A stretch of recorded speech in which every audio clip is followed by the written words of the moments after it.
ते असलं ना मग काही नाही. नमस्कार साहेब, काय चाललं राहणार नाव सांगा आपलं.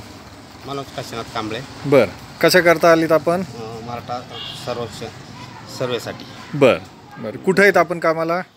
महानगरपालिका तुम्ही ट्रेनिंग दिली? केडगाव. बर, आपल्याला काही ट्रेनिंग झालेली आहे का? ट्रेनिंग झालेलं आहे, पण आता माझं शिक्षण नसल्यामुळं मला काही जास्त याच्यातली माहिती नाही. बर आता मला शिक्षण माहिती नसल्यामुळं मी आता एक जोडीदार घेतला, त्याच्याकडून पूर्ण अशी माहिती भरून घेतो. बर, हा तुमचा जोडीदार आहे का? बर, काय करता तुम्ही ते? तुम्ही फक्त नाव आता काय माहिती काय विचारताय तुम्ही या सर्वेमध्ये? माहिती विचारतो, हां. नाव, नंबर, हां. जर आधार कार्ड असेल आधार कार्ड, बर अशी माहिती. बर, आणि बाकीची माहिती की बाबा घर आहे का, काय काम करतो, काय व्यवसाय? आता ते जेवढं आता मला तर यातलं काही जास्त कळत नाही. बर, आपण पालिकेत काय म्हणून आहेत तुम्ही? इलेक्ट्रिक मदतनीस म्हणून. हां, इलेक्ट्रिक मदतनीस. इलेक्ट्रिक मदतनीस.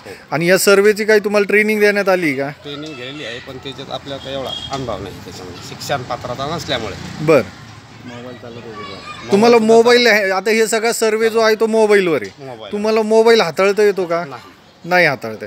मग तुम्ही सर्वे कसा करणार तर साहेब? मी हे अधिकाऱ्यांना सुद्धा सांगितलं, बर लहारी साहेबांना सांगितलं, मला याच्यातलं काही जमत नाही. लहान कोणतं अमोल का? बर, मग तर त्यांनी सांगितलं आता ते माझ्याकडं नाही काही, बर तुम्ही तुमचं बघा, कोणी जोडीदार घ्या आणि कसं काम करा. बर बर. मग हे इतकी जबाबदारीचं काम आहे, मराठ्यांचं सगळं आरक्षण याच्यावर अवलंबून आहे साहेब तुमच्या सर्वेवर. जर अशा चुकीच्या पद्धतीने हा सर्वे झाला तर काय आम्हाला आरक्षण भेटणार आहे जे आमच्या हक्काचं आहे? तर साहेब आता मला याच्यातला अनुभवच नाही. बर ना शिक्षण आहे मी पहिली पास.